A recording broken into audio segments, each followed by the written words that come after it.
லக்ஷ்மி பார்வதி கிட்ட தாருகாவனத்துக்கு போக வேண்டாம் அப்படின்னு சொன்னதோட போன எபிசோட் முடிச்சிருந்தோம். இன்னைக்கு எபிசோடில் மகாலட்சுமி சொல்கிறாங்க, எப்போவுமே இறைவனை வேண்டி தவம் இருக்கிறவங்களுக்கு வரத்தை பற்றின நினைப்பு தான் இருக்கும். ஆனால் இவன் உங்ககிட்ட எந்த வரமும் கேட்கல. அதுக்கு பதிலாக தாருகாவனத்துக்கு உங்களை வர சொல்கிறா.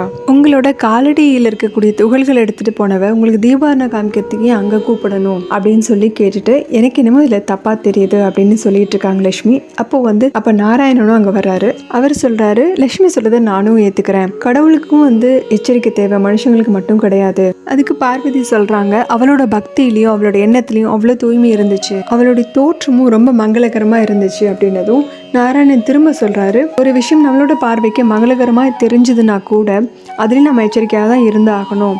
இருந்தாலும் இதில் நீ தான் முடிவெடுக்கணும் அப்படிங்கிறாரு. அந்த நேரம் அந்த இடத்துக்கு சிவன் வேற. நீங்கள் என்ன சொல்கிறீங்க அப்படின்னு பார்வதி அவர்கிட்ட கேட்குறாங்க. ஏன்னா 2 பேருமே வார்ன் பண்ணிட்டாங்க. இப்போ இவரோட ஒப்பீனியன் என்ன அப்படின்னு சொல்லி தெரிஞ்சுக்கணும் இல்லையா, அதனால கேட்குறாங்க. சிவன் சொல்கிறாரு, பக்தியோட சக்தி என்ன அப்படிங்கிறது என்னை விட வேற யாருக்கு பெருசாக தெரிஞ்சிட போகுது. ஏன்னா ஒரு காலத்தில் வில்வத்தால் என்னை பூஜை பண்ண பக்தை இன்னைக்கு என்னோட சரிபாதியா என்னோட சக்தியா என் முன்னாடி நின்றுட்டு இருக்கா அப்படின்னு பார்வதியை பார்த்து சொல்றாரு. பார்வதிக்கு இதை கேட்டது ரொம்ப சந்தோஷம். அவர் சொல்றாரு, பக்தர்களோட வேண்டுதல் உண்மையா இருந்துச்சுன்னா கடவுள்கள் தான் அந்த எல்லைகள் எல்லாத்தையும் தாண்டிட்டு போய் ஆகணும். நீ என்ன முடிவு எடுத்தாலும் நான் ஏத்துக்கிறேன் அப்படின்னு சிவன் சொல்ல, பார்வதி ரொம்ப சந்தோஷமா, என்னோட முடிவு என்னன்னா நான் அவளை பார்க்கறதுக்கு அந்த வனத்துக்கு கண்டிப்பா போறேன் அப்படிங்கிறாங்க. இதை கேட்டதும் ஷாக்கார லட்சுமி சொல்றாங்க, ஆனாலும் அப்படிங்கிற இல்ல, உங்களோட கவலை என்னங்கிறது எனக்கு தெரியுது அப்படின்னு சிவன் தடுத்து சொல்றாரு. கடவுளா இருந்தாலும் சரி, மனுஷங்களா இருந்தாலும் சரி, நாம ஏதோ சொன்னா அவங்க அதை புரிஞ்சுக்கிறத விட அவங்களோட அனுபவத்துல தெரிஞ்சுக்கிறதா சரியா இருக்கும். நமக்கு இந்த விஷயத்துல 2 வழிகள் தான் இருக்கு. ஒண்ணு, பார்வதி சொல்றதை எதிர்த்து நிக்கலாம். இல்லையா, அவ சொல்றதை ஏத்துக்கிட்டு அவ அனுபவத்து மூலமா சில விஷயங்களை புரிஞ்சுக்கிட்டும் நம்ம விட்டுறதா நல்லது.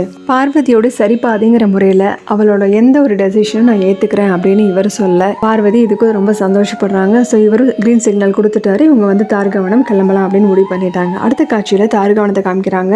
அங்க தாருகா பார்வதி காலடி துகள்கள் எடுத்துட்டு வந்தா இல்லையா, அதை கொண்டு வந்து அவ வணங்குற சிலைக்கு முன்னாடி கொண்டு வந்து கொட்டிட்டு இருக்க ரொம்ப சந்தோஷமா. இப்ப தாருகாசுரன் அவகிட்ட பேசுறான். அவன் சொல்றான், நான் ரொம்ப சந்தோஷப்படுறேன், நீ என்னோட ஆசை நிறைவேற்றிட்ட அப்படின்னு சொல்லவும் இவன் என்ன பேசுறான் அப்படிங்கிற மாதிரி தாருகா பாக்குறா. உடனே அவன் சுதாரிச்சுக்கிட்டு, நான் என்ன சொல்ல வரேன்னா, உன்னோட ஆசை தீர நீ தரிசனம் பண்ணிக்கலாம்ல அப்படின்னு சொல்றான்.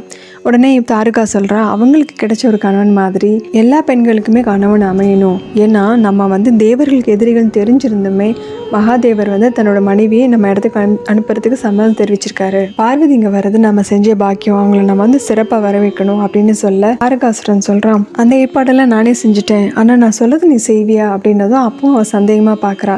இருந்தாலும் உங்களோட கட்டையில நான் ஏத்துக்கிறேன் அப்படின்னு சொல்லிட்டு அவன் காலை அமுத்திட்டு கேட்டுட்டு இருக்கா. தாரகாசுரன் சொல்றான், உன்னோட தவத்தினால மகிழ்ச்சி அடைந்த பார்வதி அப்படின்னு சொல்றான். பார்வதின்னு ஒருமையில கூப்பிடவும் அவ அப்பவும் வித்தியாசமா பாக்குறேன், ஏன் இந்த மாதிரி சொல்றான் அப்படிங்கிற மாதிரி திரும்பவும் அந்த அசுரன் சுதாரிச்சுக்கிறான். பார்வதி தேவி அப்படின்னு அழுத்தமா சொல்றான். பார்வதி தேவி இங்க வர்றாங்க, அவங்க கிட்ட நீ ஏதாவது கேட்டே ஆகணுமே அப்படின்னு ஹிண்ட் கொடுக்க, இவளையும் மாற்ற மாதிரி என்ன சொல்லணும்னா என்ன கேட்கணும் அப்படின்னு அவன்கிட்டே கேட்கிறா.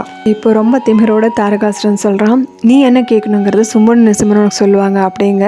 சும்பன் நிசிம்மனும் நேரா அங்க சேர்றாங்க. அவனுங்க 2 பேருமே அங்க எதிர்பார்க்கல தாருகா. இவனுக்கு ரொம்ப வில்லங்கமான ஆட்களாச்சு, இங்க எதுக்கு வந்தாங்க அப்படிங்கிற மாதிரி பார்த்துட்டு இருக்க பயந்து போய். இவங்கிட்டையும் தாருகா என்ன கேட்கறான்னா, நான் என்ன கேட்கணும் அப்படின்னு பயந்து போய் கேட்க, இவன் சும்மன் சொல்றான், உன்னோட தவத்துக்கான பலனை தான் கேட்கறதுலாம் தவறு இருந்த இல்லையா, ஆனாலும் நீ ஒரு விஷயத்த மறந்துடாத, நீ அசுர குலத்தை சேர்ந்த பொண்ணு, இதுல இருந்து நீங்க என்ன சொல்ல வரீங்க அப்படின்னு தாருகா கேட்க, அவன் சொல்றான், நீ கண்டிப்பா வர அவர்கிட்ட வாங்கி ஆகணும் அப்படின்னு ஆர்டர் மாதிரி போடுறான். நீ இந்த வனத்தோட இறைவி ஆகணும், இந்த வனம் உன்னோட கட்டுப்பாட்டுல தான் இருக்கணும், இங்க யாருமே அசுரர்களை தோக்கடிக்கவே முடியாது, அந்த மாதிரி ஒரு வரத்தை கேளு அப்படின்னு சொல்ல, இவ அதிர்ச்சியோட, ஆனா ஏன் அதை நான் கேட்கணும், இது நான் பூஜை செய்யற இடமாச்சு, இந்த இடத்துல வெற்றி தோல்வி பத்திலாம் எதுக்கு பேசுறீங்க அப்படின்னு கேட்கிறா. இதுக்கு தாரகாசுரன் பதில் சொல்றான், இது நம்மளோட வளர்ச்சி சம்பந்தப்பட்ட விஷயம், நம்மளை தடுத்து நிறுத்திட்டு இருக்க அசுரர்களுக்கு இது ஒரு பாடமா இருக்கணும், இந்த இடம் அசுரர்களுக்கான பாதுகாப்பு வளையமா தான் இந்த வனமே இருக்கணும், இந்த வனம் உனக்கும் முக்கியம் தானே, நம்ம இது வரைக்கும் எல்லாம் என்னென்ன கஷ்டப்பட்டோமோ அது எல்லாத்துக்கும் தேவர்கள் நம்ம பழி வாங்கி ஆகணும், அதுக்கான டைம் சரியான டைம் இதுதான். இவ சந்தேகத்திலையும் அதிர்ச்சியிலையும் பார்த்துட்டு இருக்க அவனோட கணவன் கேட்கறான், உன்னோட கணவன் மேல உனக்கு நம்பிக்கை இல்லையா, நான் சூழ்ச்சி செய்வேன்னு நினைச்சிட்டு இருக்கேன் அப்படின்னு அவன் மேல ஐஸ் வச்சு பேசுறான்.